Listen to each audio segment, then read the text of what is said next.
കേരളത്തിൽ നിർണായകമായ തെരഞ്ഞെടുപ്പ് നടക്കുന്ന സമയത്ത് പോലും അവർക്ക് ഈ ഭേദഗതി നിയമം കൊണ്ടുവരാൻ ധൈര്യം കിട്ടിയെങ്കിൽ, അതിനെ ചോദ്യം ചെയ്തിട്ട് ഇപ്പോഴും അത് പിൻവലിക്കുകയില്ല, അതിന് കൃത്യമായ ക്ലാരിറ്റി പറയാൻ കഴിയുന്നില്ല എങ്കിൽ ഒരു ഇലക്ഷൻ സന്ദർഭം അല്ലാത്ത സമയത്ത് എന്തായിരിക്കും അവസ്ഥ?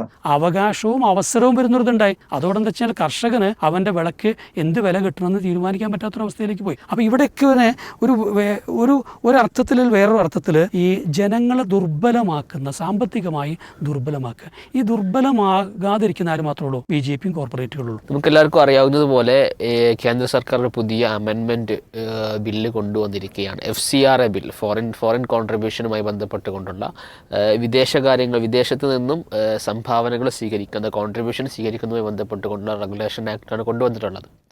അപ്പോൾ അതുമായി ബന്ധപ്പെട്ടുകൊണ്ട് വ്യത്യസ്തങ്ങളായിട്ടുള്ള ചർച്ചകൾ, പ്രത്യേകിച്ചും ഇത് മുസ്ലിം കമ്മ്യൂണിറ്റി അതല്ലെങ്കിൽ ഇവിടുത്തെ മതസംഘടനകളെ മാത്രം ഫോക്കസ് ചെയ്തുകൊണ്ട് അവർക്ക് പൂട്ടിടാനുള്ള ഒന്നാണെന്നും, അതുപോലെ തന്നെ മറ്റ് ഒരുപാട് കാര്യങ്ങൾ മറ്റുള്ള മതങ്ങളുടെയും അതുപോലെ മറ്റും ഇതര ന്യൂനപക്ഷ സംഘടനകളുടെയും ഒക്കെ പ്രവർത്തനത്തെ ബാധിക്കുന്ന രൂപത്തിലേക്ക്, അതിന് കടിഞ്ഞാടാനുള്ള ഒരു സ്റ്റെപ്പാണ് എടുക്കുന്നത് എന്നുള്ള രൂപത്തിലൊക്കെയുള്ള ചർച്ചകൾ സമൂഹ മാധ്യമങ്ങളിലും സമൂഹത്തിലുമൊക്കെ ഇന്ന് ചർച്ച ചെയ്യപ്പെട്ടുകൊണ്ടിരിക്കുന്ന ഒരവസ്ഥയാണുള്ളത്.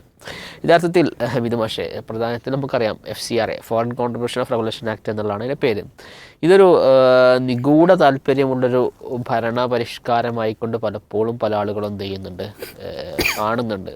ഇത് എങ്ങനെയാണ് യഥാർത്ഥത്തിൽ ഇവിടെ ബാധിക്കുന്നത്?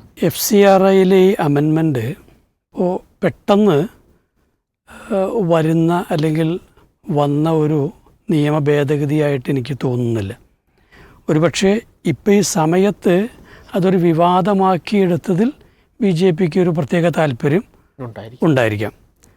പക്ഷെ നമുക്കറിയാം, ഈ വഖഫ് ഭേദഗതി ബില്ല് വന്ന സമയത്ത് ഇന്ത്യയിൽ മുസ്ലിങ്ങളുടെ കയ്യിലുള്ള വഖഫ് സ്വത്തിനെ കുറിച്ചുള്ള വളരെ പെരുപ്പിച്ച കുറേ കണക്കുകൾ പറയുകയും, മാത്രമല്ല നിലവിലുള്ള വഖഫ് ബില്ല് എത്രമാത്രം ജനവിരുദ്ധമാണ് അല്ലെങ്കിൽ രാജ്യവിരുദ്ധമാണ്, അതിൽ എത്രമാത്രം മറ്റുള്ളവർക്ക് ഭീഷണി ഉണ്ടാക്കുന്നതാണ് എന്നൊക്കെ രീതിയിലുള്ള വലിയ പ്രചരണങ്ങൾ നടക്കുകയും, ആ രീതിയിൽ വഖഫ് ബില്ലിന് എതിരെയുള്ളൊരു ജനവികാരം, എതിരെ എന്നാൽ അതിനനുകൂലമായൊരു ജനവികാരം ഉണ്ടാക്കിയെടുക്കുകയും ചെയ്തിരുന്നു. അതിനകത്തുനിന്ന് ക്രിസ്തീയ വിഭാഗങ്ങൾ പോലും പെട്ടുപോവുകയും ചെയ്തു. പക്ഷെ അന്ന് തന്നെ, അതായത് ഇത് ചർച്ച നടക്കുന്ന സമയത്ത് തന്നെ ഓർഗനൈസറിലൊരു ലേഖനം വന്നു. ക്രിസ്തീയ സഭകളുടെ കയ്യിലുള്ള സ്വത്ത് വിവരങ്ങളെക്കുറിച്ചുള്ള ഒന്നായിരുന്നു. അതിപ്പോൾ ഈ മുസ്ലിങ്ങളുടെ ഇടയിലുണ്ടായിരുന്ന 9 ലക്ഷത്തിലധികം ഏക്കറായിരുന്നെങ്കിൽ 17 ലക്ഷത്തിലധികം ഏക്കർ സ്ഥലം ഈ ക്രിസ്തീയ സഭകളുടെ കയ്യിലുണ്ട്, അല്ലെങ്കിൽ ഭാരിച്ച സ്വത്ത് അവരുടെ കയ്യിലുണ്ട് എന്ന രീതിയിലുള്ള ഒരു ലേഖനം വരികയും ആ ലേഖനം പിന്നെ പിൻവലിക്കുകയൊക്കെ ചെയ്തിട്ടുണ്ട്. അത് ഓൺലൈൻ അവരുടെ അതിനകത്ത്. പക്ഷേ ഈ സമയത്ത് തന്നെ ഈ എല്ലാവരും പറഞ്ഞിരുന്ന കാര്യമുണ്ട്, ഇത് മുസ്ലിങ്ങളിലേക്ക് മാത്രമായി ചുരുങ്ങാനിടയില്ല, മറിച്ച് ക്രിസ്ത്യാനികളെ നിയന്ത്രിക്കുന്ന നിയമങ്ങൾ വരും എന്നുള്ളത്. അപ്പോൾ ഇവിടെ ഓൾറെഡി ഒരു വഖഫ് ബോർഡ് ഉണ്ടായിരുന്നുകൊണ്ട് ആ വഖഫ് ബോർഡിൻ്റെ സ്വഭാവത്തെ മാറ്റിയെടുത്തുകൊണ്ടാണ് മുസ്ലിങ്ങളുടെ സ്വത്തുക്കളുടെ മുകളിൽ, അല്ലെങ്കിൽ വഖഫ് സ്വത്തുക്കളുടെ മുകളിലൊരു നിയന്ത്രണം കേന്ദ്ര സർക്കാർ കൊണ്ടുവന്നത്. എന്നാൽ അത്തരത്തിൽ ഒരു ബോഡി ക്രിസ്തീയ ഇതിനകത്തില്ല. അവരുടെ സ്വത്തുകൾ പല സഭകളുടെയും അണ്ടറിലാണ്. ഈ സഭകളെ ഏകീകരിക്കുന്ന ഒരു പ്രത്യേകമായിട്ടുള്ള നിയമം ഇതില്ല. അപ്പോൾ അവർ പകരം ചെയ്തത് എന്താണ്? അതിനെ പിടിക്കാൻ നിവൃത്തിയില്ലാത്തതുകൊണ്ട് പകരം ഇതിൻ്റെ സോഴ്സിൽ തന്നെ പിടിച്ചു. ഫണ്ടാണല്ലോ ഇപ്പോൾ ഇതിൻ്റെയൊക്കെ ഒരു അടിസ്ഥാനം എന്ന് പറയുന്നത്. ആ സോഴ്സിൽ തന്നെ ഇപ്പോൾ പിടിച്ചു എന്നുള്ളതാണ്.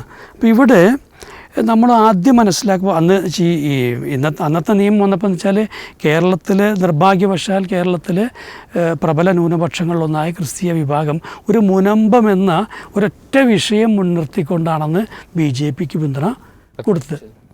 യഥാർത്ഥത്തിൽ ആ ബില്ല് പാസ്സായി ഇപ്പോൾ ഏതാണ്ട് മാസങ്ങൾ കഴിഞ്ഞു.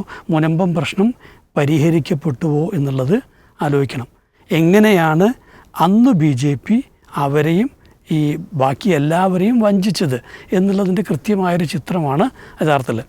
എന്തായാലും ഈ BJPയെ സംബന്ധിച്ചിടത്തോളം അതിൻ്റെ പ്രഖ്യാപിത അജണ്ടകൾ നടപ്പാക്കാതെ, അത് പൂർത്തീകരിക്കാതെ അതൊരിക്കലും നിൽക്കാൻ പോണില്ല. കാരണം ഇത് ക്രിസ്ത്യാനികളും മുസ്ലിങ്ങളും കമ്മ്യൂണിസ്റ്റുകളുമൊക്കെ അവരെ സംബന്ധിച്ചിടത്തോളം ശത്രുക്കളായി പ്രഖ്യാപിക്കപ്പെട്ടവരാണ്.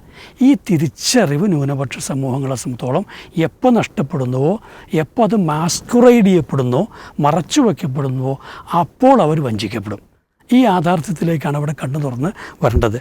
എന്തായാലും FCIR എന്നതിൻ്റെ ആദ്യത്തെ രൂപം 1976 തന്നെ ഉണ്ടായിട്ടുണ്ട്. പക്ഷെ പിന്നീട് അതൊരു ആക്ട് എന്നുള്ള അർത്ഥത്തിൽ വരുന്നത് 2010 വെച്ചാൽ നിലവിൽ ഒരു ചട്ടക്കൂട് ചെയ്യുന്നത്. അതിന് മുമ്പ് തന്നെ ഉണ്ട്, പക്ഷേ എങ്കിൽ പോലും എൻ്റെ ഈ ആക്ടുകളിൽ പല മറ്റേ അമെൻമെൻറ്റ്സൊക്കെ വരുത്തിയിരുന്നു.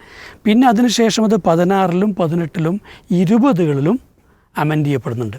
അപ്പോൾ ഈ 20കളിൽ തന്നെ, അതിപ്പോൾ BJP സർക്കാർ അധികാരത്തിൽ വന്നതിന് ശേഷം വന്ന ഈ അമെൻമെൻറ്റുകൾ തന്നെ കുറച്ച് റിഗറസ് ആയിട്ടുള്ള മാറ്റങ്ങൾ കൊണ്ടുവന്നിരുന്നു. അപ്പോൾ നമുക്കറിയാം, ഇന്നിപ്പോൾ നമ്മളെന്ന് സംബന്ധിച്ചിടത്തോളം ഒരു FCRI ലൈസൻസ് എടുക്കുക എന്ന് പറഞ്ഞാൽ അസാധ്യമാണ്. കാരണം ആ ഭാഗത്തേക്ക് ചിന്തിച്ചിട്ട് കാര്യം ഇല്ല. ഒരു മുസ്ലിം സംഘടന അല്ലെങ്കിൽ ആ രീതിയിലുള്ള സംഘടന സംബന്ധിച്ചിടത്തോളം. അതേസമയം മറ്റു പലർക്കും അത് ലളിതമായിരിക്കാം ചിലപ്പോൾ. എന്തായാലും അന്ന് കൊണ്ടുവന്ന ഈ ഒരു അമെൻമെൻറ്റിൽ തന്നെ കൊണ്ടുവന്ന ഭേദഗതിയിൽപ്പെട്ട ഒന്നായിരുന്നു. ഇപ്പോൾ വലിയൊരു NGO, കോടികൾ ഒരു NGO ഫോറിൻ ഫണ്ടായിട്ട് സ്വീകരിക്കുന്നു. അവരതിൻ്റെ ഇംപ്ലിമെൻറ്റേഷന് വേണ്ടി, അവരുടെ പദ്ധതികളുടെ ഇംപ്ലിമെൻറ്റേഷന് വേണ്ടിയിട്ട് ഇത് ചെറിയ NGOകൾക്ക് കൊടുക്കും, അവരുടെ അണ്ടറിലുള്ള. ഇത് നിയന്ത്രിക്കപ്പെട്ടു. അത് പറ്റൂല എന്ന് എന്ത് ചെയ്തു, ഭേദഗതി എന്ന് വന്നു. ഇതുപോലെ തന്നെ ഇത് മറ്റേ ഈ സബ് കോൺട്രാക്ട് നൽകുന്ന പോലുള്ള ഇത് പറ്റില്ല എന്നുള്ളത്. പിന്നെ എന്താ വെച്ചാൽ, ഈ രജിസ്ട്രേഷൻ എടുക്കണമെങ്കിൽ ഡൽഹിയിൽ തന്നെയുള്ള SBI ബാങ്കിൽ മാത്രമായിട്ടത് പരിമിതപ്പെടുത്തി, അക്കൗണ്ട് പരിമിതപ്പെടുത്തി. പിന്നൊന്നെന്താ വെച്ച് കഴിഞ്ഞാൽ, ഈ അഡ്മിനിസ്ട്രേറ്റീവ് എക്സ്പെൻസസ് അത് നേരത്തെ 50% വരെ അനുവദിച്ചിരുന്നു. അപ്പോൾ അതിനകത്ത് കുറച്ചുകൂടെ ഒരു ഫ്ലെക്സിബിളായിട്ടുള്ള യൂട്ടിലൈസേഷനുള്ള സാധ്യതയൊക്കെ ഉണ്ട്. അത് 20% ചുരുക്കി. ഇതുപോലെയൊന്നായിരുന്നു. ഏതെങ്കിലും നിലയ്ക്ക് ഈ സംശയം തോന്നിയാൽ ഇതിൻ്റെ യൂട്ടിലൈസേഷൻ തടയാൻ പറ്റും. അപ്പോൾ തന്നെ എന്ത് ചെയ്യാം, അതിനകത്ത് വേണമെങ്കിൽ ഇടപെടാൻ കഴിയുമുള്ളത്. ഡയറക്ടേഴ്സിൻ്റെ ആധാറും മറ്റ് രേഖകളൊക്കെ സമർപ്പിക്കണം. ഇങ്ങനെയുള്ള കുറച്ച് അമെൻമെൻറ്റ്സ് അന്ന് കൊണ്ടുവന്നിരുന്നു. അപ്പോൾ ഈ അമെൻമെൻറ്റ്സ് എല്ലാം തന്നെ ഈ നിലവിലുള്ള ഒരു ഈ സാമൂഹികമായി ഉള്ള ഒരു ഫ്ലറിഷിങ്ങിനെ, ഇത്തരം സാമുദായിക സംഘടനകളുടെയോ അല്ലെങ്കിൽ ട്രസ്റ്റുകളുടെയൊക്കെ ഒരു ഫ്ലറിഷിങ്ങിനെ തടയുമെന്ന രീതിയിൽ ഇത് കോടതിയിൽ ചലഞ്ച് ചെയ്യാൻ ശ്രമിച്ചു. പക്ഷേ അന്ന് തള്ളിപ്പോയത്. അന്ന് കോടതി പറഞ്ഞൊരു വാചകം എന്താ വെച്ച് കഴിഞ്ഞാൽ, റെസ്ട്രിക്ഷൻസ് ആർ റീസണബിൾ എന്നാണ്. ഈ കൊണ്ടുവന്ന റെസ്ട്രിക്ഷൻസൊക്കെ റീസണബിളാണ്. എന്നിട്ട് ഒരു ചെറിയ ഉപദേശം കോടതി കൊടുത്തു, നിങ്ങൾ ഈ ഫോറിൻ ഫണ്ടിന് പകരം നാടൻ ഫണ്ടുകൾ ഉപയോഗിക്കാൻ ശ്രമിച്ചേക്കുമെന്നാണ്.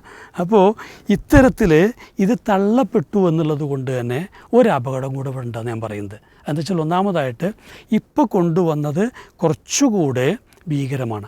അപ്പോൾ അവിടെ എന്തേ ചെയ്തുള്ളൂ, ഇവരുടെ ഈ ഒരു അതോറിറ്റിയെ ഇതിന് മുകളിൽ പ്ലേസ് ചെയ്തിട്ടുണ്ടായിരുന്നില്ല. പക്ഷേ ഇപ്പോൾ ചെയ്തിട്ടുള്ള എന്താണ്, പുതിയ അമെൻമെൻ്റ് അനുസരിച്ചുകൊണ്ട് ഒരു ഡെസിനേറ്ററായിട്ടുള്ള അതോറിറ്റി എന്ന് വെച്ചാൽ കേന്ദ്ര സർക്കാർ നിശ്ചയിക്കുന്ന, നിയമിക്കുന്ന ഒരു അതോറിറ്റി വരാൻ പോവുകയാണ്. ഇവിടെ നമ്മൾ മനസ്സിലാക്കണം, വഖഫ് ബോർഡ് വന്ന സമയത്ത് വഖഫ് സ്വത്ത് എന്ന് പറഞ്ഞാൽ പൂർണ്ണമായും മുസ്ലിങ്ങൾ വഖഫ് ചെയ്ത സ്വത്തായിരുന്നു. അതിനകത്താണ് പിന്നെ അമുസ്ലിങ്ങൾ വേണമെന്നുള്ള ഇത് കൊണ്ടുപോകാൻ ശ്രമിച്ചത്, അല്ല കൊണ്ടുവന്നത്. അന്ന് എന്തായാലും തെറ്റെന്ന് ചോദിച്ചവരുണ്ട്. അപ്പോൾ അതേപോലെ എന്ത് ചെയ്യാണ്, ഇവിടെ ഒരു ഡെസിനേറ്റർ അതോറിറ്റി വരുന്നു. അതാരായിരിക്കും എന്ന് വെച്ചാൽ സ്വാഭാവികമായും കേന്ദ്ര ഗവൺമെൻറ്റിൻ്റെ താല്പര്യങ്ങൾക്കനുസരിച്ചുള്ളവർ ആയിരിക്കും. അപ്പോൾ ഇനി ഏതെങ്കിലും ഈ എന്തെങ്കിലും ഈ ഫണ്ടിൻ്റെ യൂട്ടിലൈസേഷൻ അല്ലെങ്കിൽ അതിൻ്റെ പുതുക്കൽ, രേഖകളിൽ എന്തെങ്കിലുമൊക്കെ പ്രശ്നങ്ങൾ കണ്ടു കഴിഞ്ഞാൽ എന്ത് ചെയ്യാം, അല്ലെങ്കിൽ ഇത് പുതുക്കാതിരിക്കാം, ക്യാൻസൽ ചെയ്യാനുള്ള അധികാരമുണ്ട്. ഇനി സറണ്ടർ ചെയ്യാം, നിങ്ങൾ അവസാനിപ്പിക്കുകയാണെന്ന് സറണ്ടർ ചെയ്യാം. ഇങ്ങനെയൊക്കെ സംഭവിച്ചു കഴിഞ്ഞാൽ ആദ്യം താൽക്കാലികമായിട്ട് ഇതിൻ്റെ അസറ്റ്സ് അവർ പിടിച്ചെടുക്കും. പിന്നീട് ഒരു അന്വേഷണത്തിന് ശേഷം പെർമനൻ്റായിട്ടും ഇത് പിടിച്ചെടുക്കാം. ഇതോടെ ഈ കംപ്ലീറ്റ് അസറ്റ്സും ഈ ഡെസിനേറ്ററായിട്ടുള്ള അതോറിറ്റിയുടെ അണ്ടറിൽ വരും. അപ്പോൾ അസറ്റ് മാനേജ്മെൻറ്റ് പിന്നെ അവർക്കാണ്. അതായത് ആലോചിച്ച് നോക്കുമ്പോൾ ഇന്ത്യയിലുള്ള ഇപ്പറയുന്ന എത്രയോ ഈ NGOസിൻ്റെ അണ്ടറിലുള്ള കോടിക്കണക്കിന് വരുന്ന സ്വത്തുകൾ മുൻകാല പ്രാബല്യമുള്ളതാണൊക്കെ. അതിപ്പോൾ 100 വർഷം പഴക്കമുള്ളതുണ്ടാവും, അത് പിന്നീട് ട്രസ്റ്റായിട്ട് മാറിയിട്ടൊക്കെ ഇത് ചെയ്തില്ല. ഈ സ്വത്തുക്കളൊക്കെ തന്നെ ഇതുപോലെ വേണമെങ്കിൽ പിടിച്ചെടുക്കാം. എത്രത്തോളം എന്ന് വെച്ച് കഴിഞ്ഞാൽ ഇതിപ്പോൾ ഫോറിൻ ഫണ്ടും നാട്ടിൽ നിന്ന് നമ്മൾ മറ്റേ ഫണ്ടൊക്കെ സ്വീകരിച്ചുണ്ടാക്കിയതാണെങ്കിൽ പോലും ഇതിനകത്ത് ഈ ഹറാമ് കലർന്നിട്ടുണ്ടെങ്കിൽ ഇത് മുഴുവൻ എന്ത് ചെയ്യാം, ഇത് പിടിച്ചെടുക്കാൻ അവകാശമുണ്ടെന്നുള്ളതാണ്. അപ്പോൾ ഒരു ചെറിയ ഇതെന്ന് വെച്ചാൽ ആരാധനാലയങ്ങളാണെങ്കിൽ ആരാധനയൊന്നും എന്ത് ചെയ്യില്ല, തടയില്ല എന്നുള്ള ചെറിയൊരു മറ്റേ എന്ത് ചെയ്തിട്ടുണ്ട്, ഇതിനകത്ത് നൽകിയിട്ടുണ്ടെന്ന് മാത്രം. എന്തായാലും ഈ പെർമനൻ്റായിട്ട് ഇപ്പോൾ ഇവർ അധീനതയിലേക്ക് ഈ സ്വത്ത് വരുന്നതോടെ പിന്നെ എന്ത് എന്നൊരു ചോദ്യമുണ്ട്. നമ്മൾ സ്വാഭാവികമായിട്ടെന്ന് വെച്ചാൽ തിരിച്ചു കിട്ടാൻ വേണ്ടിയോ അല്ലെങ്കിൽ അത് മറ്റേ റിവൈസ് ചെയ്യാൻ വേണ്ടിയൊക്കെ ഒരു പെറ്റീഷൻ കൊടുക്കാനൊക്കെ ഇതുണ്ടോ.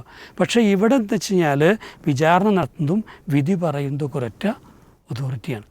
അവിടെയാണ് ഇതിൻ്റെ ഏറ്റവും വലിയ ഒരു അപകടമായിട്ട് നിൽക്കുന്നത്. പിന്നൊന്ന് വെച്ച് കഴിഞ്ഞാൽ ഈ ഫണ്ട് സ്വീകരിക്കുന്നതിന് പ്രയറായിട്ടുള്ള പെർമിഷൻസ് വാങ്ങിക്കണം. അതിൻ്റെ പർപ്പസ് ഇതെന്തിനു വേണ്ടിയാണെന്നുള്ളത് കൃത്യമായിട്ട് പറയണം, അല്ലെങ്കിൽ അത് പിന്നെ ഡിഫൈൻ ചെയ്യണം. ഇതിൻ്റെ യൂട്ടിലൈസേഷന് സമയപരിധി നിശ്ചയിച്ചിട്ടുണ്ടാവും. ആ സമയപരിധിക്കനുസരിച്ച് ഈ ഫണ്ട് യൂട്ടിലൈസ് ചെയ്യപ്പെടണം. അപ്പോൾ നമുക്കറിയാം ഇന്നിപ്പം ഈ സാംസ്കാരിക വിഷയങ്ങൾക്ക്, സാമ്പത്തിക വിഷയങ്ങൾക്ക്, സാമൂഹിക വിഷയങ്ങൾക്ക്, അതുപോലെ വിദ്യാഭ്യാസപരമായ കാര്യങ്ങൾക്ക്, മതപരമായ കാര്യങ്ങൾക്കൊക്കെ ഈ ഫണ്ട് സ്വീകരിക്കാൻ അവകാശമുണ്ട്. പക്ഷേ ഇതൊന്നും തന്നെ ദേശീയ സുരക്ഷയ്ക്ക് ഏതെങ്കിലും നിലയിൽ ബാധിക്കുന്നതാകാൻ പറ്റില്ല എന്നുള്ളതാണ്. ഇനി ഒപ്പം ഇതിൻ്റെ ഒരു കീ ഫങ്ഷണറി ആയിട്ടുള്ളൊരു ലയബിലിറ്റി, ഒരു പ്രശ്നം ഉണ്ടായിക്കഴിഞ്ഞു, അല്ലെങ്കിൽ ഫണ്ട് മിസ്യൂട്ടിലൈസ് ചെയ്യപ്പെട്ടു എന്ന് തോന്നിക്കഴിഞ്ഞാൽ ഇത് സ്വാഭാവികമായിട്ടും തിരിച്ചു പിടിക്കാനുള്ള അവകാശം സർക്കാരിനുണ്ടാവും. ഇവിടെ ഈ ലയബിലിറ്റി വ്യക്തികളിലേക്കും പോകുന്നുള്ളതാണ്. സാധാരണ നമുക്ക് ഒരു ട്രസ്റ്റൊക്കെ ആണെങ്കിൽ എന്താണ്, ഈ ട്രസ്റ്റിൽ എന്ത് ചെയ്യില്ല, ഈ ട്രസ്റ്റ് മെമ്പേഴ്സിന് ഇത് ബാധിക്കില്ല. പക്ഷെ ഇവിടെ അങ്ങനെയല്ല.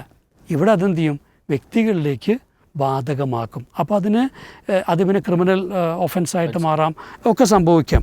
എന്തായാലും പിന്നെ ഇതിനേക്കാൾ വലിയൊരു പ്രശ്നമുണ്ട്. എന്ന് വെച്ചാൽ ഇതിൽ ഈ വയലേഷൻസ്, ഈ റെഗുലേറ്ററി വയലേഷൻ നടന്നു എന്ന് ബോധ്യപ്പെട്ടാൽ ഇത് അന്വേഷണം നടത്താനുള്ള പെർമിഷൻ കേന്ദ്ര സർക്കാരിൽ നിന്ന് വാങ്ങിക്കണം. ഇവിടെയാണ് ഞാൻ കാണുന്ന ഏറ്റവും വലിയ ഒരു ലൂപ്പ് കിടക്കുന്നത്. അപ്പോൾ കേന്ദ്രത്തിന് താല്പര്യമുള്ള ഒരു വിഭാഗം, ആ വിഭാഗം ഇത്തരത്തിൽ ഫണ്ട് മിസ്യൂട്ടിലൈസ് ചെയ്തു, വയലേഷൻ നടത്തി എന്ന് ഇപ്പോൾ സ്റ്റേറ്റിൽ ഗവൺമെൻറ്റിന് ബോധ്യമായി നിൽക്കുക. അവിടെ സ്റ്റേറ്റ് ആദ്യം കേന്ദ്രത്തെ അപ്രോച്ച് ചെയ്യണം. എന്നിട്ട് അവരിൽ നിന്ന് പെർമിഷൻ എടുത്തിട്ട് ഈ അന്വേഷണം കണ്ടക്ട് ചെയ്യാൻ പറ്റുള്ളൂ. അല്ലെങ്കിൽ കേന്ദ്രം തന്നെ ആയിരിക്കും അന്വേഷണം നടത്തുന്നത്. അപ്പോൾ ഇവിടെ വളരെ ക്ലിയറാണ്, പിന്നെ ആർക്കെതിരെ പ്രയോഗിക്കണം, ആർക്കെതിരെ അന്വേഷണം നടത്തണം എന്നുള്ളത് തീരുമാനിക്കാൻ കേന്ദ്രത്തിന് കഴിയും. അപ്പോൾ അത് അപകടകരമായിട്ടുള്ള ഒരു നിയമപരിഷ്കാരമാണ് എന്നുള്ളതാണ്. ഇനി എന്താ വെച്ച് കഴിഞ്ഞാൽ ഇത്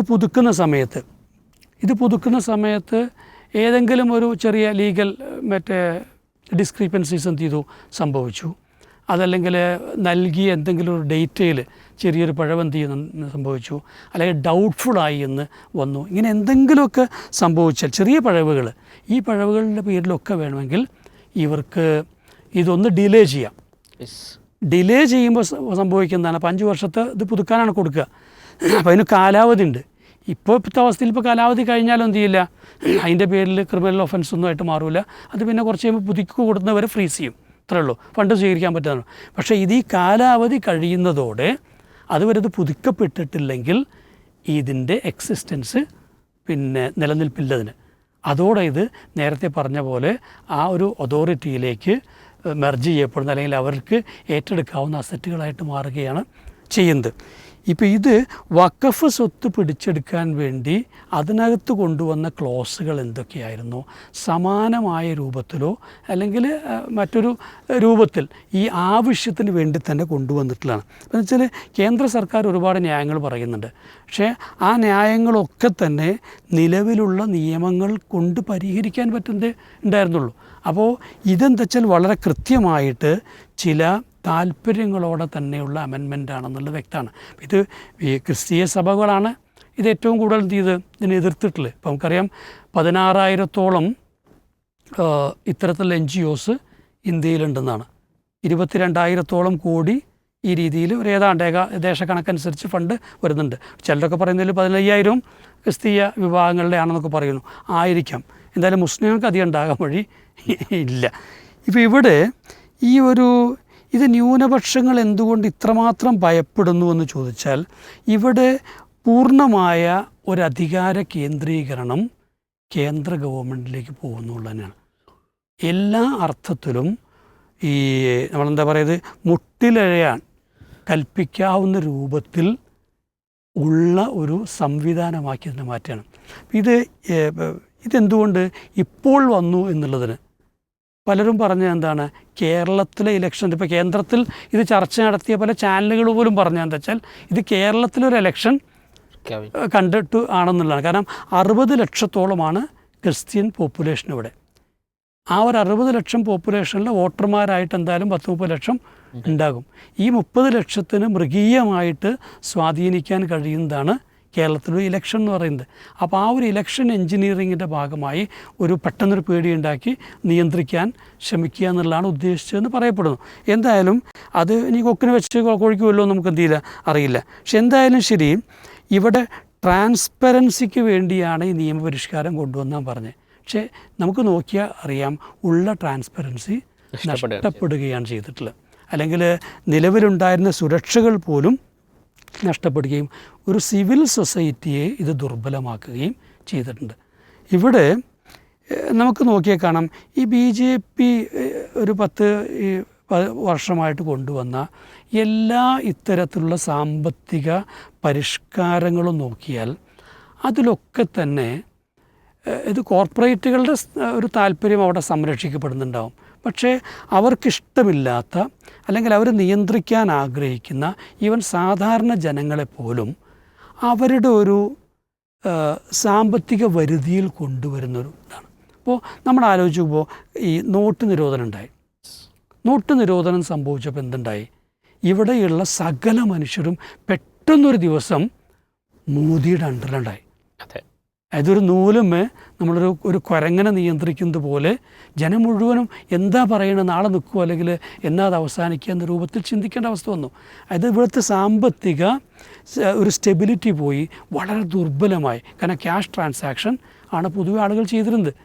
അത് ക്യാഷ് ട്രാൻസാക്ഷൻ വഴിയില്ലാതെയായിട്ട് മാറി. കയ്യിലുള്ള 200 ഒക്കെ എന്ത് ചെയ്തു, പിന്നെ ഒന്നിനും പറ്റാത്ത നോട്ടായിട്ട് മാറി മണിക്കൂറോളം. അപ്പോൾ ഇവിടെ കാത്തു നിൽക്കുന്ന വിഷയമല്ല, സാമ്പത്തിക ദുർബലത ഉണ്ടാക്കി എന്നുള്ളതാണ്. ഇപ്പോൾ GST വരുമ്പോൾ അതുവരെ സ്റ്റേറ്റുകൾക്ക് പിരിച്ചെടുക്കാൻ അവകാശമുണ്ടായിരുന്ന ടാക്സ് നിർത്തി കംപ്ലീറ്റായിട്ട് കേന്ദ്ര ഗവൺമെൻറ് ചെയ്യുകയും സ്റ്റേറ്റുകളെ അടിമകളാക്കുക ചെയ്ത് അവരെന്ത് ചെയ്യണം, പാത്രമായിട്ട് നിൽക്കേണ്ട അവസ്ഥ.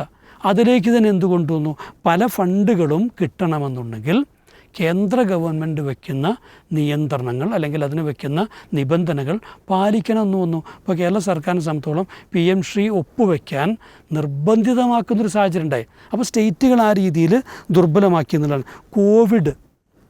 കോവിഡിൻ്റെ സമയത്തുള്ള അശാസ്ത്രീയമായിട്ടുള്ള നിയന്ത്രണങ്ങൾ അതുവരെയും സംഭവിച്ചത് എന്താണ്, ഒരുപാട് വ്യാപാര സ്ഥാപനങ്ങൾ അടച്ചു പോകുന്നു, വ്യവസായങ്ങൾ പൂട്ടിപ്പോകുന്നു, സാധാരണ ജനങ്ങളുടെയൊക്കെ സാമ്പത്തികാവസ്ഥ ദുർബലമാക്കുന്നു. അപ്പോൾ ഒരു തരം അടിമത്വം സൃഷ്ടിക്കുന്ന ഇപ്പോൾ വഖഫ് ഭേദഗതി നോക്കിയാൽ വഖഫിൽ എന്താ സംഭവിക്കുന്നത്, മുസ്ലിങ്ങൾ സ്വതന്ത്രമായിട്ട് കൈകാര്യം ചെയ്തിരുന്ന വഖഫ് സ്വത്തുക്കളുടെയൊക്കെ മുകളിൽ സർക്കാരിൻ്റേതായിട്ടുള്ള നിയന്ത്രണം കൊണ്ടുവരുന്നു. അവിടെ മുസ്ലിങ്ങളുടെ ക്ഷേമത്തിന് വേണ്ടി, അവരുടെ ഐശ്വര്യത്തിന് വേണ്ടി, അവരുടെ സ്ഥാപനങ്ങളുടെ സ്വതന്ത്രമായ നടത്തിപ്പിന് വേണ്ടിയൊക്കെ ഉപയോഗിക്കപ്പെടേണ്ട ഫണ്ടിൻ്റെ മുകളിൽ ഇത്തരത്തിൽ നിയന്ത്രണം കൊണ്ടുപോയും മുസ്ലിങ്ങളെ ആ രീതിയിൽ കേന്ദ്ര ഗവൺമെൻറ്റിൻ്റെ ഒരു താല്പര്യപ്രകാരം തുള്ളേണ്ട അവസ്ഥയിലേക്ക് കൊണ്ടുപോവുകയാണ് ചെയ്യുന്നത്. ഈ പെട്രോളിൻ്റെ വില നിയന്ത്രണം എടുത്തു കളയാം. പല ഇതുകളിൽ നമുക്കറിയാം, വില നിയന്ത്രണം എടുത്തു വെച്ചാൽ കമ്പനികൾക്ക് തീരുമാനിക്കാൻ പറ്റുന്നൊരവസ്ഥ വരുന്നു. സ്റ്റേറ്റ് അതിൻ്റെ അതോറിറ്റി ഇല്ലാതെയാക്കുന്നു. അവിടെ ആരാ സഫർ ചെയ്യുന്നത്, ജനങ്ങളാണ് സഫർ ചെയ്യുന്നത്. ഇവിടെ ഈ കർഷക നിയമങ്ങൾ വന്നു. ആ കാർഷിക നിയമങ്ങൾ കൊണ്ടുവന്നപ്പോൾ ഇവിടുത്തെ ഏറ്റവും വലിയൊരു സെക്ടറാണ്. ആ സെക്ടറിൻ്റെ ആ കാർഷിക നിയമത്തിൻ്റെ പ്രശ്നം എന്തായിരുന്നു, അവിടെ ഈ വില നിശ്ചയിക്കാൻ കുത്തകകൾക്ക് അവകാശവും അവസരവും വരുന്നൊരിതുണ്ടായി. അതോടെന്താ വെച്ചാൽ കർഷകന് അവൻ്റെ വിളക്ക് എന്ത് വില കിട്ടണമെന്ന് തീരുമാനിക്കാൻ പറ്റാത്തൊരവസ്ഥയിലേക്ക് പോയി. അപ്പോൾ ഇവിടെയൊക്കെ ഒരർത്ഥത്തിൽ വേറൊരു അർത്ഥത്തിൽ ഈ ജനങ്ങളെ ദുർബലമാക്കുന്ന, സാമ്പത്തികമായി ദുർബലമാക്കുക. ഈ ദുർബലമാകാതിരിക്കുന്ന ആര് മാത്രമേ ഉള്ളൂ? BJPയും കോർപ്പറേറ്റുകളുള്ളൂ. അവരെന്ത് ചെയ്തു? അവർക്ക് ഫണ്ട് സ്വീകരിക്കാൻ, ഭീമമായ ഫണ്ട് സ്വീകരിക്കാൻ പറ്റുന്ന രീതിയിലുള്ള പരിഷ്കരണങ്ങൾ കൊണ്ടുവന്നു. ഇലക്ട്രൽ ബോണ്ട് കൊണ്ടുവന്നു. അതുവരെ നിയമവിരുദ്ധമായിരുന്ന, അതുവരെ പിന്നെ കറപ്ഷനായിട്ട് കണ്ടിരുന്നൊരു കാര്യത്തെ പെട്ടെന്ന് തന്നെ ഹലാലാക്കിയിട്ട് മാറ്റി. അപ്പോൾ ഇത്തരത്തിൽ ഉള്ള ഈ നിയന്ത്രണങ്ങളിൽ ശരിക്കും പറഞ്ഞാൽ സംഭവിക്കുന്നതാണ് ഈ ഫണ്ടുകൾ. ഇപ്പോൾ നമ്മളിപ്പോൾ ഇതിനകത്ത് രാജ്യദ്രോഹമൊക്കെ പോട്ടെ, ചിലപ്പോൾ മതപരമായ ആവശ്യങ്ങൾക്ക് വേണ്ടി ഫണ്ട് ഇതിനകത്ത് ഉപയോഗിക്കുന്നുണ്ട്. ഇതിനെയൊക്കെ മതപരിവർത്തനത്തിന് വേണ്ടിയിട്ടുള്ള ഫണ്ടുകളായിട്ട് ആണ് എന്ത് ചെയ്യുക, പ്രചരിപ്പിക്കപ്പെടാൻ പോകുന്നത്. പക്ഷെ ഒരു കാര്യം നമുക്ക് ഉറപ്പാണ്, ഈ പറയുന്ന NGOs എല്ലാം, അതിനകത്ത് വലിയൊരു വിഭാഗം, അത് ക്രിസ്തീയ വിഭാഗങ്ങളോ മുസ്ലിം വിഭാഗങ്ങളോ അല്ലെങ്കിൽ മറ്റ് സ്വതന്ത്ര സംഘടനയൊക്കെ ആവട്ടെ, ഇവർക്ക് പൂർണ്ണമായിട്ടും ഈ ഫണ്ടിനെ തോന്നിയ പോലെ ഉപയോഗിക്കാനൊന്നും പറ്റില്ല. കാരണം നിലവിലുള്ള നിയമം അനുസരിച്ച് തന്നെ കൃത്യമായ ഓഡിറ്റിംഗ് ഉള്ളതാണത്. ആ ഓഡിറ്റിംഗ് വിശ്വസനീയം അല്ലെങ്കിൽ പ്രശ്നങ്ങളുണ്ട്. 16,000-ഓളം NGOകളുടെ രജിസ്ട്രേഷന് കഴിഞ്ഞ വർഷങ്ങളിലൊക്കെ ക്യാൻസൽ ചെയ്തിട്ടുണ്ടെന്നുള്ളതാണ്. അപ്പോൾ ഇവിടെ എന്തിനു വേണ്ടിയാണ് ഈ ഫണ്ട് കാര്യമായിട്ട് ഉപയോഗിക്കുന്നത്? പല ചാരിറ്റി പ്രവർത്തനങ്ങൾക്ക് വേണ്ടിയിട്ട്. വിദ്യാഭ്യാസ രംഗത്ത് ആണ് വലിയൊരു തോതിൽ ഇത് കൊടുക്കുന്നത്. അത് സ്കോളർഷിപ്പുകളായിട്ടുണ്ട്, അല്ലെങ്കിൽ മറ്റേ ദുർബല വിഭാഗങ്ങൾക്കുള്ള ഫീസ് ആയിട്ട് കൊടുക്കുന്നതാവും, ഇൻഫ്രാസ്ട്രക്ചറിന് ഡെവലപ്മെൻറ്റിന് വേണ്ടിയുണ്ട്, അല്ലെങ്കിൽ സ്റ്റൈപ്പൻ്റ് ആയിട്ടുണ്ട്, എഡ്യൂക്കേഷണൽ ലോണുകളായിട്ട് കൊടുക്കുന്നുണ്ട്, മൈക്രോ ഫിനാൻസിന് വേണ്ടി ഉപയോഗിക്കുന്നുണ്ട്, പലിശരഹിത നിധികളായിട്ട് കൊടുക്കപ്പെടുന്നുണ്ട്, സ്വയം തൊഴിൽ കണ്ടെത്താനുള്ള നിധികൾ. അപ്പോൾ സ്ത്രീകൾക്കൊക്കെയുള്ള എത്രയോ പരിശീലന കേന്ദ്രങ്ങൾ ഇത്തരത്തിലൊക്കെയുള്ള NGOസിൻ്റെ കീഴിൽ വർക്ക് ചെയ്യുന്നുണ്ട്. പിന്നെ ദുർബല മേഖലകളിലൊക്കെ പലയിടത്തും ഉള്ള, ഞാൻ നേരിട്ട് തന്നെ പങ്കാളിയായിരുന്ന, എനിക്കറിയാവുന്നൊരു ഇതാണ്. ഇപ്പോൾ ഞാൻ ബോംബെയിലും അതുപോലെ ബോംബെയിലും അതുപോലെ ബാംഗ്ലൂരിലും വർക്ക് ചെയ്തിരുന്ന സമയത്ത് അവിടെയൊക്കെ വെച്ചാൽ നമ്മൾ വളരെ റൂറൽ ഏരിയയിലുള്ള ഈ എഡ്യൂക്കേഷന് വേണ്ടിയിട്ട് അത്രയും പാവപ്പെട്ട ആളുകൾ അവരുടെ ഇടയിലൊക്കെ പോയിട്ട് പ്രവർത്തിച്ചിരുന്നൊരു സമയമുണ്ട്. അപ്പോൾ അതൊക്കെ തന്നെ ഇത്തരത്തിൽ ലഭിച്ചിരുന്ന ഫണ്ടുകളുടെ അടിസ്ഥാനത്തിലാണ്. ഇതൊക്കെ തടയപ്പെട്ട് കഴിഞ്ഞാൽ ഇത് അക്ഷരാർത്ഥത്തിൽ ബാധിക്കാൻ പോകുന്നത് ഇവിടെയുള്ള ദുർബല വിഭാഗങ്ങൾ തന്നെയാണ്. ഇതിനകത്ത് ഇനി മിസ്യൂസൊക്കെ ഉണ്ടെങ്കിൽ അതൊക്കെ ഒരു ചെറിയൊരു തട്ടിലുണ്ടായിരിക്കാം. പക്ഷെ ആ മിസ്യൂസിനേക്കാൾ ഇതിൻ്റെ ഒരു ആഘാതമുണ്ടാകാൻ പോകുന്നത് ഈ പാവപ്പെട്ട ജനങ്ങളുടെ ജീവിതത്തിൽ തന്നെ ആയിരിക്കുന്നത് യാതൊരു സംശയവുമില്ല. പിന്നെന്താ വെച്ചാൽ ഈ നമ്മൾ ഈ ഫണ്ടിൻ്റെ വിനിയോഗവുമായി ബന്ധപ്പെട്ടുകൊണ്ട് ശരിയായ നിലയ്ക്കുള്ള ഒരു ഗൈഡ് ലൈൻസ് കൊടുക്കുന്നതിൽ തെറ്റുമില്ല. ആ നിലയ്ക്കുള്ള നിയന്ത്രണങ്ങളോ അല്ലെങ്കിൽ മോണിറ്ററിംഗ് ഒക്കെ നടന്നോട്ടെ. അത് ശരിക്കും വിനിയോഗിക്കപ്പെടുന്നുണ്ട് ഉറപ്പ് വരുത്തുകയാണ് വേണ്ടത്. അപ്പോൾ അത് പെട്ടെന്ന് തന്നെ പിടിച്ചെടുക്കാനുള്ള ഒരു തന്ത്രം, അല്ലെങ്കിൽ മറ്റൊരു അതോറിറ്റിക്ക് പെർമനൻ്റായി അതിൻ്റെ അസറ്റ് മാനേജ്മെൻറ്റിനുള്ള അവകാശം, ഇതുപോലെ തന്നെ ലയബിലിറ്റി എന്നുള്ള സാധനത്തിന് മുകളിൽ ഈ അക്കൗണ്ടബിൾ ആകുന്ന ചില ഇതുകൾ, ഇതെല്ലാം വലിയ പ്രശ്നങ്ങളുണ്ടാക്കും. ഇവിടെ എന്താ വെച്ചാൽ ഈ സാധാരണ ചില വേട്ടമൃഗങ്ങൾക്ക് വേട്ട ഒരു സ്വഭാവമുണ്ട്. ഇരയെ ഇങ്ങനെ കുറേ ഓടിക്കും. ഓടിച്ചിട്ട് എന്ത് ചെയ്യും? ഇര തളരും. ആ തളരുന്ന സമയത്ത് പോയിട്ട് പിടിക്കുക. അപ്പം ഇവിടെ എന്താ വെച്ചാൽ ഈ എല്ലാ വിഭാഗങ്ങളെയും ഇങ്ങനെ ഓടിച്ചു കൊണ്ടിരിക്കുകയാണ് BJP ചെയ്യുന്നത്. അവരൊക്കെ തളരുമ്പോൾ എന്ത് ചെയ്യും? ഒരു ബെഗ് ചെയ്യാൻ തുടങ്ങും. ആ ബെഗ് ചെയ്യാൻ തുടങ്ങുന്ന സമയത്തൊക്കെ ഞങ്ങൾ ഇന്ന കാര്യങ്ങളാണ് നിങ്ങളോട് ആവശ്യപ്പെടുന്നത്, അത് ചെയ്തു തരാൻ നിങ്ങൾ തയ്യാറാണോ? അപ്പോൾ ഞങ്ങൾ എന്ത് ചെയ്യാം, നിന്നെ തൽക്കാലം വിട്ടേക്കാൻ, എൻ്റെ മകളെ ഞാൻ പിടിച്ചു തന്നോളാം എന്ന രീതിയിൽ പറയുന്നുള്ളതാണ്. എന്തായാലും ഇവിടെ ഈ സർക്കാരിനെ സംബന്ധിച്ചോളം ഇതിനപ്പുറമുള്ള താല്പര്യങ്ങളുണ്ടോ നമുക്കൊന്നും പറയാൻ പറ്റില്ല. അപ്പോൾ ഈ BJP ഗവൺമെൻറ്റിനെ കുറിച്ച് പറയുന്നത് ബിൽ ബോർഡ് ഗവർണൻസ് എന്നാണ് പറയുന്നത്. ഏതാണ്ട് 2 ലക്ഷം കോടിയാണ് നമ്മുടെ കടമെന്ന് പറയുന്നത്. 76% ബജറ്റിൽ നീക്കിവെച്ച 76% ഫണ്ടും കൊടുത്തിട്ടില്ല എന്ന് പറയുന്നത്. അപ്പോൾ ഇത്രയും ദുർബലമാണ് കേന്ദ്ര സർക്കാരിൻ്റെ ഒരു സാമ്പത്തിക അവസ്ഥ. അതിനിടയിലാണ്. അതുകൊണ്ട് തന്നെ ഇവിടുത്തെ ജനങ്ങൾക്ക് കിട്ടേണ്ട യാതൊരുവിധ ഫണ്ടുകളും പ്രഖ്യാപിക്കും, ബജറ്റിൽ പ്രഖ്യാപിക്കും, പക്ഷെ ഒന്നും ജനങ്ങളുടെ കയ്യിലേക്ക് എത്തിച്ചേരില്ല. ആ സമയത്താണ് ഈ നിയന്ത്രണങ്ങൾ വരുന്നത്. ഇത് നമ്മൾ ആലോചിച്ചാൽ നോക്കിയാൽ പ്രവാസികളുടെ മുകളിൽ ഈ നിയന്ത്രണം കൊണ്ടുവന്നിട്ടുണ്ട്. ഇപ്പോൾ ഒരാൾക്കിപ്പോൾ 6 മാസത്തിൽ കൂടുതൽ മറ്റെന്താണ് അവിടെ പോയിട്ടില്ലെങ്കിൽ പ്രവാസി സ്റ്റാറ്റസ് നഷ്ടപ്പെടും. ശരിക്കും പറഞ്ഞാൽ ആ ഒരു റെമിറ്റൻസ് എമൗണ്ടിനെ അസറ്റായി കാണേണ്ടതിന് പകരം അതിങ്ങോട്ട് വരാതിരിക്കാനുള്ള വഴിയാണ് നോക്കിക്കൊണ്ടിരിക്കുന്നത്. അപ്പോൾ എല്ലാ അർത്ഥത്തിലും ഒരു സാമ്പത്തിക ദുർബലത സൃഷ്ടിക്കുകയും അതിലൂടെ ഒരു മേധാവിത്വം, ഒരു നിയന്ത്രണം കൊണ്ടുവന്നുകൊണ്ട് ജനങ്ങളുടെ മുകളിൽ തങ്ങളുടെ ഇച്ഛാനുസരണമുള്ള ഒരു ഭരണകൂടത്തെ അടിച്ചേൽപ്പിക്കാനുള്ളൊരു ശ്രമം നടക്കുന്നു എന്നുള്ളതാണ് അതിൻ്റെ മറ്റൊരു റിഫ്ലക്ഷനായിട്ടാണ് എനിക്ക് ഇത് തോന്നുന്നത്. തീർച്ചയായിട്ടും വളരെയധികം ഇത് നേരത്തെ സൂചിപ്പിച്ച പോലെ ന്യൂനപക്ഷങ്ങളെ പേടിപ്പിച്ച് വരുതി ഉയർത്താനുള്ളൊരു ശ്രമമായിട്ടാണ് പലരും ഇവിടെ നോക്കി കാണുന്നത്. അഷ്റഫ് ഖാദിലിപ്പോൾ നേരത്തെ സൂചിപ്പിച്ച പോലെ ഒരുപാട് ആളുകൾ പറയുന്നുണ്ടായി, ഇപ്പോൾ ഇത്തരം വിഷയങ്ങളിലൊക്കെ ന്യൂനപക്ഷങ്ങളിത് പ്രതിക്കൂട്ടിൽ നിർത്താൻ, അവരെ പീഡിപ്പിക്കാനും അവരെ പ്രയാസപ്പെടുത്താനൊക്കെ ഉള്ളൊരു അവസരമായിട്ടാണ് ഇത് കാണുന്നത് എന്നൊക്കെ പറയുമ്പോൾ ഒരു ഇലക്ഷൻ സാഹചര്യത്തിലേക്ക് കൂടി വരികയാണ്.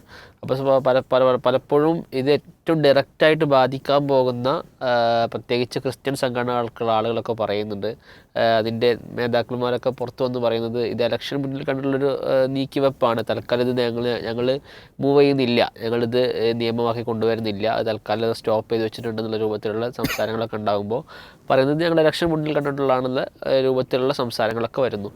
യഥാർത്ഥത്തിൽ ഇതൊരു ന്യൂനപക്ഷത്തെ അടക്കി നിർത്താൻ അല്ലെങ്കിൽ വഴുതിയിൽ കൊണ്ടുവരാനുള്ളൊരു നിയമമായിട്ട് തന്നെ നമുക്ക് നോക്കിക്കാണാൻ സാധിക്കുമോ? ഇത് ഈ FCRA നിയമ ഭേദഗതി എന്ന് പറയുന്നത് നമ്മൾ കേവലം യാദൃശ്ചികമായിട്ടോ ഉപരിപ്ലവമായിട്ടോ കാണാൻ പാടില്ല. അതിന്റെ പിന്നിലുള്ള അജണ്ടയും വളരെ ഗൗരവപൂർവ്വം തന്നെ നമ്മൾ നോക്കിക്കാണണം. അതിനെയാണ് എനിക്ക് അതിൽ പ്രധാനമായിട്ട് സൂചിപ്പിക്കാനുള്ള ഒരു കാര്യം. അതായത് നമ്മളെ സംബന്ധിച്ചിടത്തോളം ഈ കരി നിയമങ്ങൾ കൊണ്ടുവരിക എന്ന് പറയുന്നത് അതിന് വിധേയരാകുന്ന ആളുകളെ പ്രതികരിപ്പിക്കാൻ തന്നെയാണ്. അപ്പൊ നമുക്കറിയാം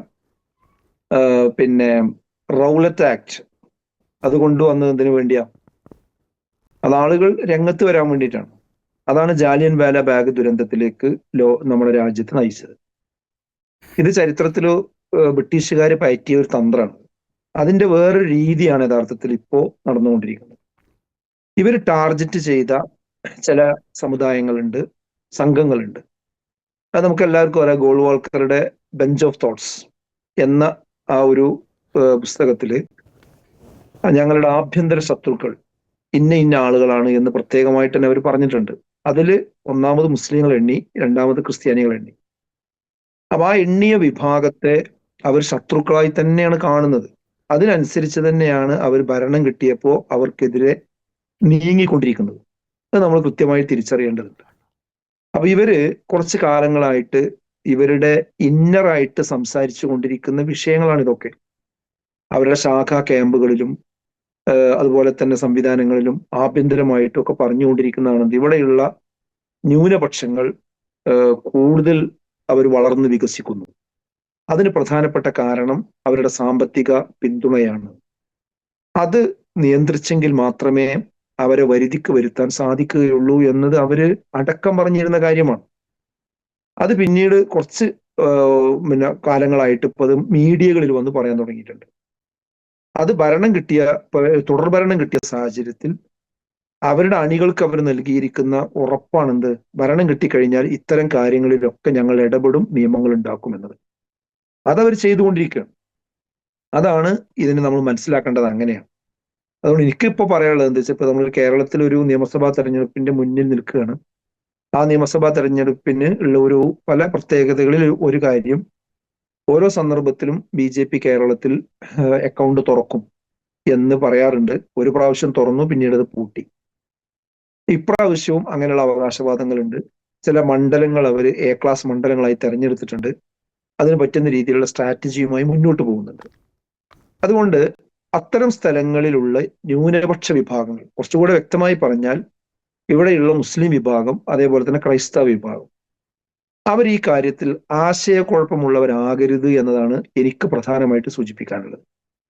ഇതിപ്പോ ചില ആളുകളൊക്കെ സോഷ്യൽ മീഡിയയിൽ നമ്മൾ ശ്രദ്ധിക്കുമ്പോൾ കാണുന്നുണ്ട്, നമ്മളെ കേന്ദ്രത്തിൽ അധികാരമുള്ളത് കൊണ്ട് നമ്മൾ കുറച്ച് അവരോടൊപ്പം നിന്നിട്ടില്ലെങ്കിൽ നമ്മുടെ കാര്യങ്ങൾ നടക്കൂല. അപ്പൊ നമ്മൾ അവരുടെ ആശയം ഉൾക്കൊള്ളുന്നില്ല, അതുപോലെ തന്നെ അവരുടെ സിദ്ധാന്തം നമ്മൾ പേറുന്നില്ല. എന്നാൽ നമ്മുടെ ബിസിനസ്, നമ്മുടെ മറ്റു പല കാര്യങ്ങൾ അതൊക്കെ നടക്കണമെങ്കിൽ അത് അത്യാവശ്യമാണ്. അപ്പൊ അതിനനുസരിച്ചുള്ള ഒരു സഹകരണമാകാം എന്ന രീതിയിലേക്കുള്ള ഒരു നരേറ്റീവ് ഇപ്പോ കൊണ്ടുവരുന്നുണ്ട്. അതാണ് പിന്നെ BJP ഉണ്ടായിരിക്കുന്ന ന്യൂനപക്ഷ മോർച്ച എന്ന് പറയുന്ന ആ സംവിധാനത്തിലൂടെയാണ് പല ആളുകളും അതിന്റെ വക്താക്കളായിട്ട് മാറുമ്പോഴാണ് പറയാറുള്ളത് എന്ത്, ഞാന് പിന്നെ അങ്ങനെ ആയതല്ല, ഇങ്ങനെയുള്ള ലക്ഷ്യം കൊണ്ടാണെന്നൊക്കെയാണ്. അപ്പൊ അവരിൽ നിന്ന് നമുക്ക് ഇങ്ങനത്തെ കാര്യങ്ങൾ നേടിക്കിട്ടണമെങ്കിൽ ഈ രീതിയിൽ കാര്യങ്ങൾ ചെയ്യണം, കോംപ്രമൈസ് ആകണം എന്നുള്ളതാണ്. ഇത് വലിയ ബുദ്ധിയായിട്ട് പറയൊന്നും വേണ്ട, ഇത് തന്നെയാണ് അവരുടെ ലക്ഷ്യം. അതായത് അധികാരം കയ്യിലുണ്ടാവുമ്പോൾ അവര് ഇതുപോലുള്ള നിയമ പരിഷ്കാരങ്ങൾ കൊണ്ടുവരും. അത് ഹേർട്ട് ചെയ്യുന്ന സമുദായങ്ങൾ ഒരു തൃശങ്കൂലാവും. ഒന്നുകിൽ എന്ത് ചെയ്യണം, ഇവർക്ക് സറണ്ടർ ആവണം, എന്നാൽ ആ കാര്യങ്ങളിലൊക്കെ ഒരു റിലാക്സേഷൻ കിട്ടും. അതല്ലെങ്കിൽ അവരോട് നേരിടാനുള്ള ശക്തി ഇല്ലെങ്കിൽ പിന്നെ സറണ്ടർ ആവുക എന്നുള്ളതാണ്. ഈ രണ്ടിലൊന്ന് ഏത് സ്വീകരിക്കണം എന്നതാണ് ഇവിടുത്തെ പ്രശ്നം. അപ്പൊ ഞാൻ പറയുന്നത് എന്താ വെച്ചാല്, നമ്മൾ സറണ്ടർ ആകാൻ നിന്നാൽ ഇവിടെ മാത്രം സറണ്ടർ ആയാൽ മതിയാവില്ല. നമ്മുടെ അസ്തിത്വം അനുസരിച്ചുകൊണ്ട് ഇവിടെ ജീവിക്കാൻ തന്നെ പറ്റാത്തൊരു സാഹചര്യത്തിലേക്ക് തന്നെ ആയിരിക്കും പോവുക. അതുകൊണ്ട് ഇത്തരം കരിനിയമങ്ങളെ നമ്മൾ ചെറുത്തു തോൽപ്പിക്കുക. നേരത്തെ CH പറഞ്ഞൊരു സംഗതി ഉണ്ടല്ലോ, അറബിക്കടലിൽ മുസല്ലയിട്ട് നമസ്കരിച്ചാലും നിങ്ങൾ ഒരിക്കലും തന്നെ RSSനെ നിങ്ങൾ എന്ത് ചെയ്യാൻ പാടില്ല, വിശ്വസിക്കാൻ പാടില്ല എന്ന് പറഞ്ഞില്ലേ. അതേപോലെ ആ ഒരു തത്വം മുന്നിൽ വെച്ചുകൊണ്ടായിരിക്കണം നമ്മൾ യഥാർത്ഥത്തിൽ ചിന്തിക്കേണ്ടത്. അപ്പൊ ഇത് യാദൃശ്ചിക അജണ്ടയല്ല, ഉപരിവിപ്ലവമായിട്ട് കാണാൻ പറ്റില്ല. ഇത് അവരുടെ പ്രഖ്യാപിതമായ നയത്തിന്റെ ഭാഗമായി നടപ്പിലാക്കുന്ന കാര്യങ്ങളാണ്. അതുകൊണ്ട് ഈ ഇലക്ഷൻ സമയത്തും നമ്മൾ കേരളത്തിൽ പ്രത്യേകിച്ച് ക്രൈസ്തവ സമൂഹം പ്രത്യേകം ശ്രദ്ധിക്കേണ്ടത്, നമുക്കറിയാം, ഞാൻ നേരത്തെ പറഞ്ഞു, വഖഫ് ഭേദഗതി നിയമത്തിലൂടെ മുസ്ലിങ്ങളുടെ അസറ്റ് പിടിച്ചെടുക്കാനും ഈ FCRA അക്കൗണ്ട് നിയമ ഭേദഗതിയിലൂടെ കൂടുതൽ സ്വത്തുള്ളത് ക്രൈസ്തവർക്കാണ്.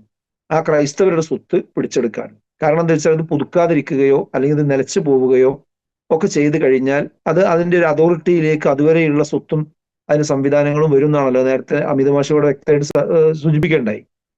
അപ്പൊ അങ്ങനെ അവരുടേത് എന്ത് ചെയ്യാൻ പറ്റും, കയ്യിലേക്ക് കൊണ്ടുവരാൻ പറ്റും. അപ്പൊ അവര് ഉന്നം വെക്കുന്ന മുസ്ലിം കമ്മ്യൂണിറ്റിയെയും അതുപോലെ തന്നെ ക്രൈസ്തവ കമ്മ്യൂണിറ്റിയെയും അവർ ലക്ഷ്യം വെക്കുന്ന രീതിയിൽ കൈകാര്യം ചെയ്യാൻ ഇതിലൂടെ കഴിയും എന്ന അജണ്ട തന്നെയാണിത്. പിന്നെ ഇതിന്റെ ഇടയിലൊക്കെ വലിയ വൻ മാഫിയയാണ്. നേരത്തെ അമിത മാഷ് പറഞ്ഞല്ലോ, ഇത് പുതുക്കാൻ പലപ്പോഴും കഴിയുന്നില്ല എന്ന് പറഞ്ഞു. നേരത്തെ ഈ ഭേദഗതി നിയമം കൊണ്ടുവരുന്നതിന് മുമ്പ് തന്നെ ഈ സർക്കാർ വന്നതിന് ശേഷം FCRA അക്കൗണ്ടുകൾ പുതുക്കി കിട്ടുന്നില്ല. അത് പുതുക്കണമെങ്കിൽ ഇപ്പൊ നിയമം നടപ്പാക്കുക എന്ന് പറഞ്ഞാൽ നിയമങ്ങൾ ഉണ്ടാക്കുക രണ്ട് രീതിയിലാണ്. ഒന്ന്, ആ കാര്യം നടക്കാൻ വേണ്ടി നിയമം ഉണ്ടാക്കും, മറ്റൊന്ന് നടക്കാതിരിക്കാൻ വേണ്ടി നിയമം ഉണ്ടാക്കും. ഇത് നടക്കാതിരിക്കാനുള്ള പ്രൊസീജിയറാണ്. ആ പ്രൊസീജിയറിലേക്ക് കടന്നു കഴിഞ്ഞാൽ FCRA അക്കൗണ്ട് പുതുക്കി കിട്ടുക അല്ലെങ്കിൽ പുതിയതിന് അപേക്ഷ കൊടുക്കുക എന്നുള്ളത് നമ്മുടെ അടിയാധാരത്തിന്റെ അങ്ങേ തലത്തെ വിവരങ്ങൾ മുഴുവൻ അവിടെ കൊടുത്താലും പിന്നെയും അതുമായി ബന്ധപ്പെട്ട ഇടക്കണ്ണികൾ ധാരാളമാണ്. അവർക്കൊക്കെ വലിയ കാശാണ് പലപ്പോഴും കൊടുക്കേണ്ടി വരുന്നത്. അതാണ് അതുമായി ബന്ധപ്പെട്ട ആളുകളിൽ നിന്നൊക്കെ നമുക്ക് കിട്ടുന്ന വിവരങ്ങൾ. എന്നിട്ട് ഇതിന്റെ ഇപ്പോ ഉദാഹരണം പറഞ്ഞാൽ 1 കോടി രൂപ FCRA അക്കൗണ്ടിലൂടെ കിട്ടാൻ സാധ്യതയുള്ള ഒരു അസോസിയേഷൻ ആണെങ്കിൽ അതിന്റെ പകുതി ഇവർക്ക് കൊടുക്കണം. അതാർക്കും, അത് സർക്കാരിനല്ല, ഇവരുടെ ഇടക്കണ്ണികളായി പ്രവർത്തിക്കുന്ന ആളുകൾക്ക് കൊടുക്കണം. എന്നിട്ട് അങ്ങനെയൊക്കെ ചെയ്തു കഴിഞ്ഞാൽ അതിൽ നിന്നൊരു ശതമാനം നിങ്ങൾക്ക് തരാം എന്നതാണ്. ഈ രീതിക്ക് തുടങ്ങിയിട്ട് കുറെ കാലങ്ങളായി. അവിടെയാണ് ഇപ്പൊ ഈ ഒരു ഭേദഗതി കൂടി എന്ത് ചെയ്യുന്നത്, വരുന്നത്. അപ്പൊ ഇതിനെ നമ്മൾ ഒരു വളരെ ഉപരിവിപ്ലവമായി കാണരുത്. ഞാൻ ആവർത്തിച്ച് പറയുന്നു, ഈ BJP നമുക്ക് ചില ഗുണങ്ങൾ ചെയ്തേക്കാം എന്ന് വിചാരിച്ച് അതിന്റെ കൂടെ നിൽക്കുകയും അവർ കേക്കുമായിട്ട് വരികയും അവരുടെ സംസാരങ്ങളിലും കാര്യങ്ങളിലും ആ രീതിയിൽ വഞ്ചിതരായി അവർ നമ്മുടെ രക്ഷകരായി വരുമെന്ന് വിചാരിക്കുന്ന ന്യൂനപക്ഷ വിഭാഗങ്ങൾ, മുസ്ലിങ്ങളായാലും ശരി ക്രൈസ്തവരായാലും ശരി, ക്രൈസ്തവ മതമേലധ്യക്ഷന്മാർ ഈ വിഷയത്തിൽ വളരെ ഗൗരവത്തിൽ കൂടി ആലോചിക്കേണ്ട സന്ദർഭമാണിത്. അവരുടെ ആശയക്കുഴപ്പം തീരാൻ ഏറ്റവും പറ്റിയൊരു ടൂളാണിത്. അതായത് കേരളത്തില് നിർണായകമായ തെരഞ്ഞെടുപ്പ് നടക്കുന്ന സമയത്ത് പോലും അവർക്ക് ഈ ഭേദഗതി നിയമം കൊണ്ടുവരാൻ ധൈര്യം കിട്ടിയെങ്കിൽ അതിനെ ചോദ്യം ചെയ്തിട്ട് ഇപ്പോഴും അത് പിൻവലിക്കുകയില്ല, അതിന് കൃത്യമായ ക്ലാരിറ്റി പറയാൻ കഴിയുന്നില്ല എങ്കിൽ ഒരു ഇലക്ഷൻ സന്ദർഭം അല്ലാത്ത സമയത്ത് എന്തായിരിക്കും അവസ്ഥ? അതപ്പോൾ അവർ നടപ്പാക്കും. അതുകൊണ്ട് ക്രൈസ്തവ പിന്നെ മേലധ്യക്ഷന്മാരും സാധാരണക്കാരും ഒക്കെ ഈ വിഷയത്തിൽ BJPയുടെ സമീപനം അവരോട് എന്താണെന്നുള്ളത് മനസ്സിലാക്കുക. എന്നിട്ട് ഒരിക്കലും അവരോട് ഒട്ടിച്ചേർന്ന് നിന്നാൽ നമ്മുടെ കാര്യങ്ങൾ നടക്കുകയില്ല.